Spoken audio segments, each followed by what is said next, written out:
आज हम जेनिफर निवन के लिखे young adult novel holding up the universe पर थोड़ी गहराई से बात करने वाले हैं। हमारे पास इस किताब का एक डिटेल्ड एनालिसिस है, किरदारों पर, थीम्स पर, सब पर। कहानी जैसा कि पता है, दो टीनेजर्स के इर्द गिर्द घूमती है, लिबी स्ट्राउट और जैक मैस्किन। दोनों की अपनी परेशानियां हैं और स्कूल में कुछ ऐसा होता है कि इनकी दुनियाएं टकरा जाती हैं। हाँ बिल्कुल। और ये जो विश्लेषण है वो इसी बात पर जोर देता है कि कैसे नॉवेल कुछ मुश्किल मुद्दों को छूता है, जैसे self acceptance, body image, mental health के वो संघर्ष जो दिखते नहीं है, और इंसानी जुड़ाव की ताकत। सब कुछ इसे एक आइडिया के आसपास है कि हम सब जाने अनजाने कोई ना कोई बोझ लेकर चल रहे होते हैं। तो चलिए फिर शुरू करते हैं इस कहानी को और इसके विश्लेषण को परत दर परत खोलते हैं। पहले लिबी स्ट्राउट के बारे में बात करते हैं। विश्लेषण कहता है कि उसे कभी अमेरिका की सबसे मोटी टीनेजर कहा जाता था, घर में ही रहती थी वो। हाँ, और ये पहचान उसकी जिंदगी का एक बड़ा हिस्सा रही है। जैसा कि नोट्स में है, माँ की अचानक मौत के बाद दुख और शायद ओवर ईटिंग से उसका वजन बहुत ज्यादा बढ़ गया था। हालत ये थी कि उसे घर से निकालने के लिए क्रेन बुलानी पड़ी थी। वो एक पब्लिक इवेंट बन गया था। सोचिए, ये कितना भारी बोझ होगा उसके अतीत का। ओह, ये तो बहुत ही तकलीफ दे रहा होगा, वो भी एक टीनेजर के लिए। लेकिन विश्लेषण ये भी कहता है कि कहानी जब शुरू होती है तब तक वो काफी बदल चुकी है। वजन कम कर लिया है उसने, और सालों बाद वो पहली बार हाई स्कूल जाने वाली है। मतलब एक नई शुरुआत। पर आसान तो नहीं होगा, बिल्कुल नहीं, बिल्कुल नहीं। और यहाँ देखिए, दिलचस्प बात यह है, जैसा विश्लेषण बताता है, कि लिबी सिर्फ अपने अतीत या वजन से बंधी भी नहीं है। वो एक्टिवली अपनी पहचान वापस पाने की कोशिश कर रही है। वो डांस करना चाहती है, दोस्त बनाना चाहती है, जैसे कोई भी नॉर्मल टीनेजर। विश्लेषण कहता है कि वो अविश्वसनीय रूप से रेजिलिएंट है, मजाकिया है, सेल्फ अवेयर है। वो सिर्फ एक विक्टिम नहीं है, वो एक फाइटर है। दुनिया में अपनी जगह बनाने के लिए लड़ रही है, भले ही दुनिया उसे बार बार उसके साइज से जज करे। ये सुनना अच्छा लगा। मतलब उसका किरदार सिर्फ बॉडी इमेज इश्यूज तक ही नहीं है, बल्कि हिम्मत और सोशल बायस को चैलेंज करने के बारे में भी है। अच्छा, अब दूसरे किरदार पर आते हैं, जैक मास्किन। तो वो स्कूल का पॉपुलर लड़का है, कूल गैंग वाला। हाँ, ऊपर से तो बिल्कुल वैसा ही, एकदम चार्मिंग, पॉपुलर। लेकिन देखिए, विश्लेषण एक बड़ा राज बताता है उसके बारे में।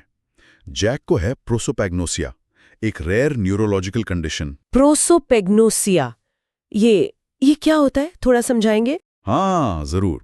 देखिए, नोट्स के हिसाब से प्रोसोपैग्नोसिया को फेस ब्लाइंडनेस भी कहते हैं। ये मेमोरी की प्रॉब्लम नहीं है, बल्कि दिमाग चेहरे पहचान नहीं पाता।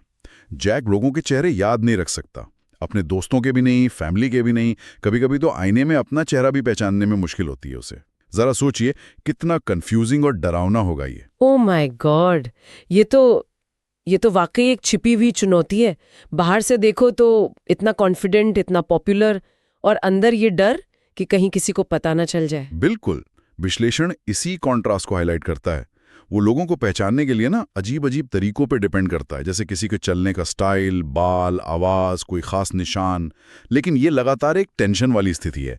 उसे हमेशा डर लगा रहता है कि अगर लोगों को पता चला तो वो उसे अजीब समझेंगे या मजाक उड़ाएंगे। और ये डर उसे इमोशनली एकदम अकेला कर देता है, भले ही वो फिजिकल रूप से लोगों से घिरा हो। दिखाता है कि कैसे बाहरी पॉपुलैरिटी अंदर के अकेलेपन को छुपा सकती है। तो हमारे पास ये दो किरदार हैं, लिबी जो अपने अतीत और बॉडी इमेज से जुड़े सामाजिक पूर्वाग्रहों का सामना कर रही है, और जैक जो एक अदृश्य न्यूरोलॉजिकल कंडीशन और उसके अकेलेपन से जूझ रहा है। अच्छा, तो नॉवल के मुख्य विषय क्या हैं? पहला तो सेल्फ इमेज और सेल्फ एक्सेप्टेंस। हाँ, ये लिबी की कहानी में बहुत साफ है। विश्लेषण बताता है कि वो लगातार इस सवाल से जूझती है कि क्या लोग उसे कभी उसके वजन से आगे देख पाएंगे। लेकिन धीरे धीरे वो खुद से प्यार करना सीखती है, अपनी कीमत पहचानना सीखती है, दूसरों की सोच से परे। उसका सफर यही दिखाता है कि खुद को स्वीकारना किसी और के अप्रूवल पर निर्भर नहीं होना चाहिए। और दूसरा थीम जो जैक के जरिए आता है, मेंटल हेल्थ और छिपे हुए संघर्ष। उसका प्रोसोपैग्नोसिया सिर्फ एक कंडीशन नहीं है, वो चिंता, डर और अकेलेपन का सोर्स भी है। सही कहा। ये थीम इस बात पर रोशनी डालता है कि बहुत से लोग अंदर ही अंदर ऐसी लड़ाइयां लड़ रहे होते हैं जिनके बारे में किसी को पता नहीं होता। जैक की कहानी हमें याद दिलाती है कि किसी के बाहरी बर्ताव से उसके अंदर की सच्चाई का अंदाजा लगाना कितना मुश्किल है। और विश्लेषण ये भी कहता है कि उपन्यास इन मुद्दों को बड़ी संवेदनशीलता से, बिना किसी स्टिग्मा के दिखाता है। और इन दोनों थीम से जुड़कर एक तीसरा जरूरी विषय निकलता है, स्वीकृति और करुणा, दूसरों के लिए भी और खुद के लिए भी। बिल्कुल, जैसा विश्लेषण कहता है, दोनों किरदार धीरे धीरे सीखते हैं कि असली ताकत अपनी कमजोरियों को स्वीकार करने और दूसरों को उनकी कमजोरियों के साथ स्वीकार करने में है। उन्हें एहसास होता है कि हर कोई किसी न किसी तरह का बोझ उठाए हैं, और सहानुभूति ही वो चीज है जो हमें जोड़ती है। ये सिर्फ दूसरों को नहीं, बल्कि खुद को भी पूरी तरह से अपनाना है, अपनी कमियों और अपनी खासियत के साथ। अच्छा, अब आते हैं लिबी और जैक के रिश्ते पर। शुरुआत तो काफी अजीब होती है, जैसा पता चला है। मतलब स्कूल में कोई प्रैंक होता है। हाँ, एक क्रूअल प्रैंक, जिसके बाद उन्हें ग्रुप काउंसलिंग में साथ जाना पड़ता है। तो कोई वो typical love at first sight वाला मामला नहीं है। बिल्कुल नहीं। विश्लेषण कहता है कि उनकी शुरुआत पथरीली होती है, गलतफहमियां हैं, पहले से बनी धारणाएं हैं। लिबी सोचती है कि जैक बस एक और मतलबी पॉपुलर लड़का है, और जैक जो उसे पहचान ही नहीं पाता ठीक से, उसे समझने में स्ट्रगल करता है। लेकिन यही अजीब शुरुआत उन्हें एक दूसरे को जानने का मौका देती है। वो काउंसलिंग सेशंस, स्कूल प्रोजेक्ट्स, उन्हें साथ वक्त बिताना पड़ता है, और वहीं से फिर चीजें बदलती हैं। हाँ, और यही एक बहुत इंटरेस्टिंग चीज होती है, जिसे विश्लेषण ने भी पॉइंट आउट किया है।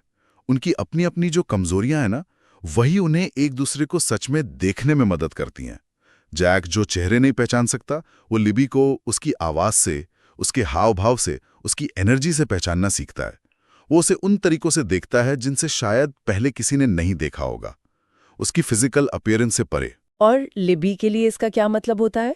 लिबी के लिए, जिसे हमेशा उसके वजन के लिए जज किया गया, जैक को उसे इस तरह देखना एक तरह से आज़ादी जैसा है। विश्लेषण कहता है कि वो जैक में किसी ऐसे को पाती है जो अनजाने में ही सही उसके बाहरी दिखावे के पार देख लेता है। शायद जैक पहला इंसान है जो उसे सिर्फ मोटी लड़की की तरह नहीं देखता, बल्कि लिबी स्ट्राउड की तरह देखता है। फनी, स्मार्ट, हिम्मत वाली लिबी। और यहीं से उनके बीच एक अनएक्सपेक्टेड और गहरा कनेक्शन बनता है। ये तो वाकई एक बहुत पावरफुल आइडिया है। हाँ, मतलब उनकी जो यूनिक सिचुएशन है, वही उनके रिश्ते की बुनियाद बन जाती है।